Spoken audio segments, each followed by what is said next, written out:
I am. Okay, we'll call to order the March 2024 meeting of the Homewood Planning Commission. If we could please start with a roll call. All right. Mr. Henniger, Here. Ms. Wilcott, Mr. Harwell, Mr. Respento, Mr. Armstead, Here. Mr. Broadhead, Here. Ms. Andress, Here. Mr. Goulas, and Mr. Roberts. Here. Thank you. All right, next up, approval of the February minutes. If everyone had a chance to review those, they look good to me. If they look good to everyone else, I'd entertain a motion to approve. Motion to approve. Second. All in favor? Aye. All opposed? All right, the minutes pass. Communications, Mr. Armstead, do you have any communications as vice chair? No, sir. I have none as chair. We have no old business, so we skip straight to new business. The first case is a resurvey request relating to 3030 Independence Drive, 1909 Oxmoor Road, 3008 Drake Street, 1906 Courtney Drive. And the applicant is Shoal Engineering. If you come forward now, and the case numbers are, RS 24-03-01. If you come forward, state your name, address, write it in the pad there on the podium, and then tell us why you're here. Yes, my name is Mark Clark. I am with Shoal Engineering. I am the surveyor of record.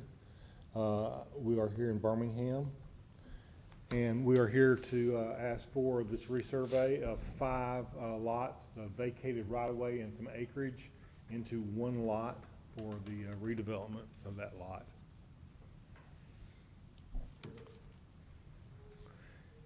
And I will gladly try to answer any questions anyone might have. No, thank you. We will, this is a public hearing, so we're going to open up first the public portion of the hearing. So if anyone wants to come forward and speak to this case, this is your opportunity. Okay, Mr. Clark, we don't see anyone for the public portion, so we'll close the public portion and open up for questions. You were already in for we've already heard the development plan for the new Piggly Wiggly and I guess the rezoning cases have all gone through city council. So And I understand this vacation as well, yes. is the last piece before That is correct. the whole pie can be put together. Okay. I just have a question, just for not particularly to address this issue, but just wondering if you all are going to do any hopeful improvements on this parking that's right adjacent to Oxmoor, that sidewalk, that little bitty sidewalk. We have very little right-of-way right there, and it is kind of a mess right there. I was just wondering if y'all are doing, if that's part of the plans, or if you knew that or not. I'm not sure. That's, I'm the surveyor, so I'm not exactly sure what the engineering plans show as far as that goes, but I don't think so, but I know there's a strip across the front there that they're not planning on doing anything with at this time.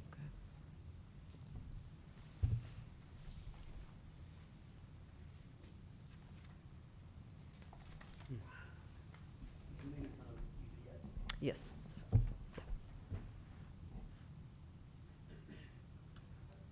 According to the development plan, there are no proposed improvements for that area. I'll go on record and say it needs it, but maybe that will come one day. If there are no- I would make a motion to approve RS 240301. Second. I'm sorry, who seconded? I did. Mr. Brown? Thank you. All right. Yeah, Mr. Armstead, Yes. Mr. Henniger, Yes. Ms. Andress, Yes. Mr. Broadhead, Yes. and Mr. Roberts. Yes, so your resurvey passes by 5-0 vote. Thank you very much. You're very welcome. Okay, next up is case AD 24-03-02. It's a request for an amended development plan for Samford University for a proposed north parking lot deck expansion. The applicant's Landmark Development Company. Whoever's here to present the case, if you come forward, again, state your name and address for the record and write it on the pad, please.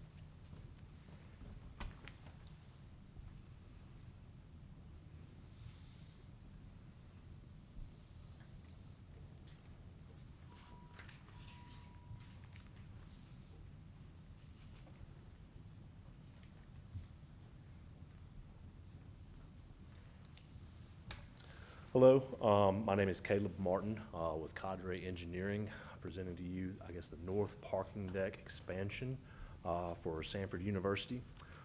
This parking deck, I guess, appears on the current final development plan, has already been approved, and we are modifying its orientation slightly, which is why we're here today. The deck will be more or less just an extension of the existing deck. Will match, kind of the same heights, the number of floors, and those types of things.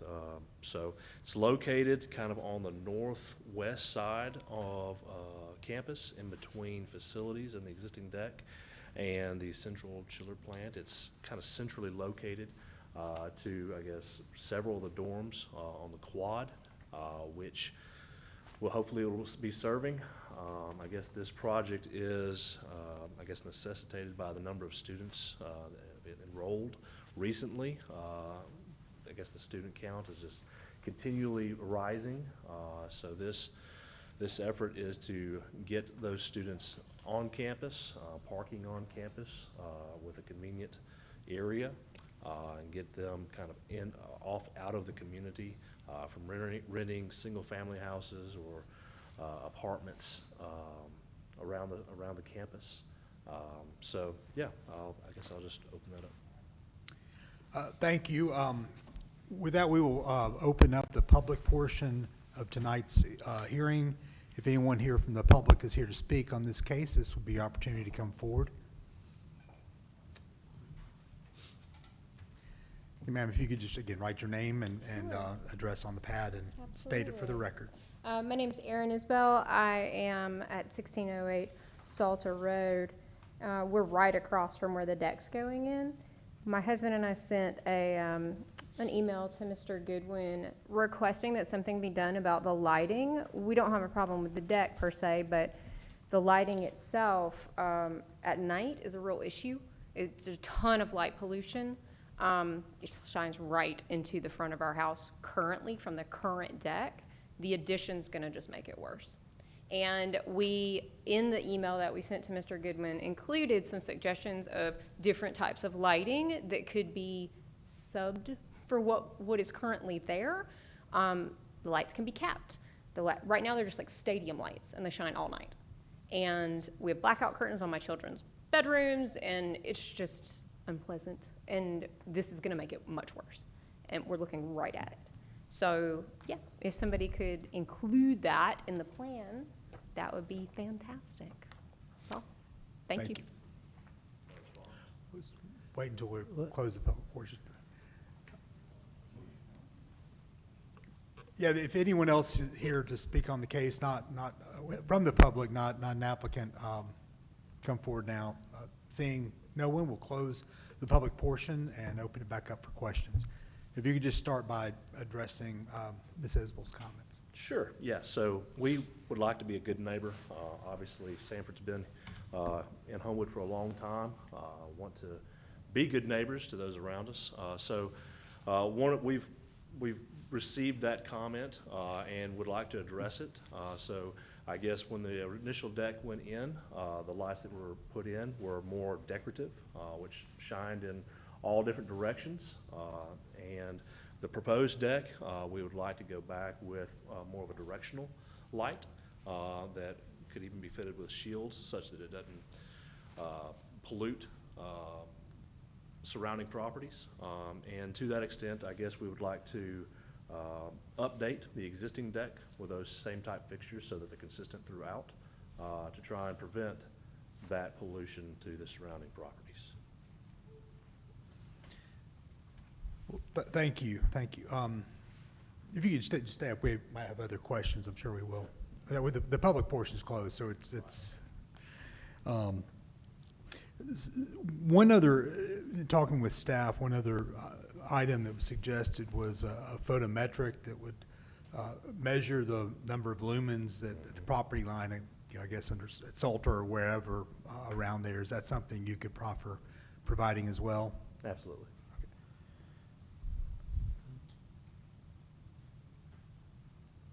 So Chairman Roberts, just to clarify, that becomes part of the development plan, what they just, you're proffering the lumens, measuring lumens, as well as changing the lighting all throughout the parking deck, that now becomes part of the development plan That was we're my voting on. understanding, yes. Okay, Okay, yep. so we can provide that. And I know that we, in the pre-meeting, we heard that there'll be a BZA, a Board of Zoning Adjustments case for the height of the structure, because to match it with existing structure would put you above the, I think it was a 35-foot limit. Do you recall how tall they would be at its highest point? I believe it was a 16. 18 feet, 6 inches above the 35-foot line. So that puts us at 52 feet above the 53.6 Okay. above the lowest.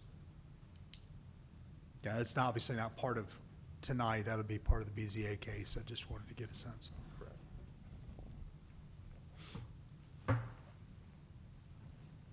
On the photometric plan, Stuart, if I may, I mean, you can provide a photometric plan, but then we're all gonna look at it and not really know what it says and what it means. Okay. So if you can kind of talk through, I think, what your goals may be for the photometric. So the goal, I believe, would be to reduce the amount of lumens exiting the property and shining onto those, obviously, those neighbors around us. And would we be able to, Tony, sorry, our Yeah. electrical engineer? I don't know if zero is possible or. Yes, we have so much cut off of these new lights that No. we can pretty much cut off the light at zero, Now, all property lines. would you identify yourself, and then two, speaking to the mic? Okay. Yeah, I'm sorry. Anthony Dodd with Hayes Chewood Electrical Consulting Engineers from Pinson, Alabama. And so the new area lights that are used now, we can directly just cut off the light at the property. So it's very well controlled, the lights we use now, so I don't think it'll be an issue. Of course, that light's gonna be mounted, I'm gonna keep it as low as possible, maybe 15 feet, but you will still be able to see a source of light, of course, but the light pollution will stop it, hopefully contained within the deck, so. And if you mind writing down your name and address on the pad, sorry, we just need to make sure we got clean minutes. Can I ask Ms. Isbell if that addresses her concerns? Is that okay to? It does, okay. Yes, thank you. And Caleb, I thought it was interesting, the ability of the lights to lower when not in use. Maybe Yes, you the might technology- just speak to that, yeah. The technology in the lights now is we can put an occupancy sensor in the lights, and when the deck is unoccupied at night, say after 20 minutes after a car has driven away or a person's walked in or walked out, the lights can dim down to approximately 30%. So if you're 2-foot candles, you may be able to drop down to less than a foot candle. And when somebody drives into that space, it will come on, brighten up for security reasons, and when that person either exits the parking deck, it will lower down after 30 minutes. But that's the maximum time. We could set the limit to 15, is between 15 and 30 minutes.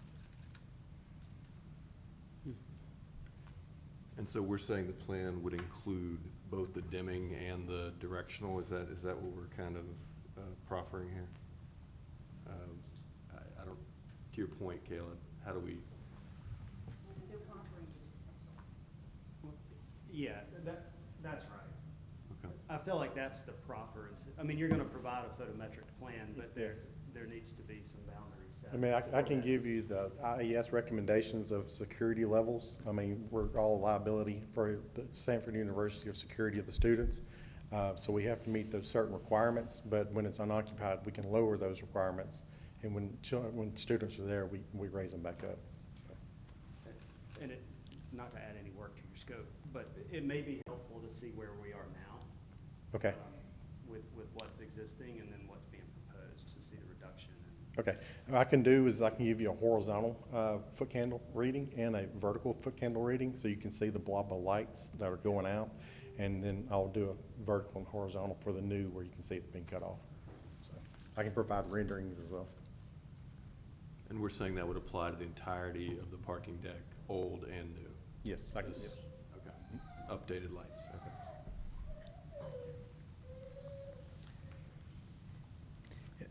I believe this was addressed earlier, not to shift subjects, we're still talking about lights, but the students who park there, you're anticipating those will be on-campus living students, they're not commuters coming in and out, creating.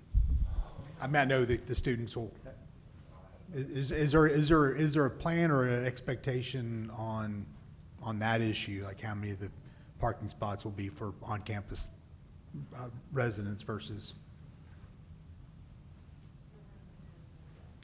And I guess the related question is, if some of those are commuters, are they already commuting in to campus every day and parking on campus? Because I think that'd be important to know. Number of commuters versus on campus is using the deck. Yeah, I don't know. I mean, I think it, I'll speak aside. This is Jeff Polishek with Samford University, and I think we're always adjusting that balance as we go. We currently have about 5,000 parking spaces on campus. This will add another 550 to that. But we're also adding, 650 bed spaces with our students with the 2 new projects that have already been approved. And so we adjust our commuter spaces as necessary almost by semester. We're usually adjusting things around. Sometimes we have less commuter students, more commuter students. And so the expectation would be that of these, 600 plus new bed spaces, the majority of them would park in these decks close to where they live, but we can flex as we need to. The parking map does adjust sometimes by semester to accommodate what the need is for campus. Some of that is, again, we're a lot heavier in the fall than we are in the spring, parking-wise, just the way the numbers work out, so we make some adjustments by fall to spring semesters as well. So. And to that point, the dorms that we're putting in now should lower, theoretically lower the amount of commuter parking that you have coming to campus just because they are living there. That makes sense. Thank you. Just to Yeah. address.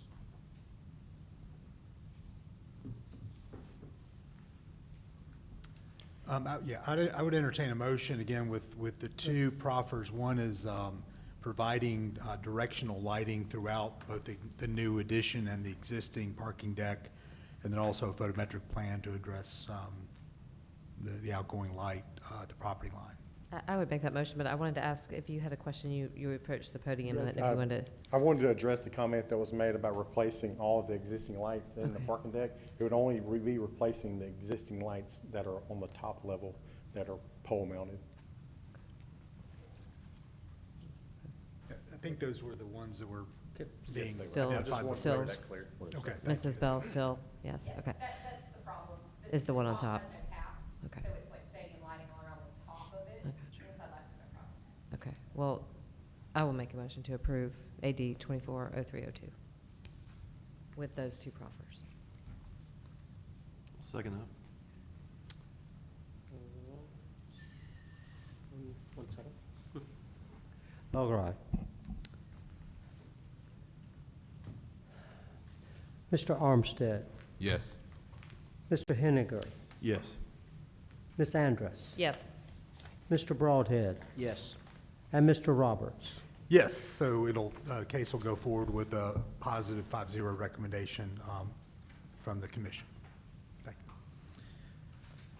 Okay, do we have any, before we leave, any communications from staff?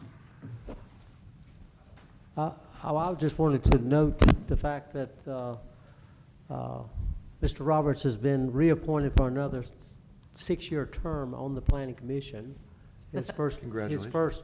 6-year term expired, but he was recently reappointed for another term. And then also, Mr. Armstead was appointed to serve as the liaison between the planning commission and the Board of Zoning Adjustment. So he will be serving also on the Board of Zoning Adjustment. So congratulations to both of them. Well, thank you. Congratulations, gentlemen. Okay, on that note, I'll adjourn the meeting. Thanks.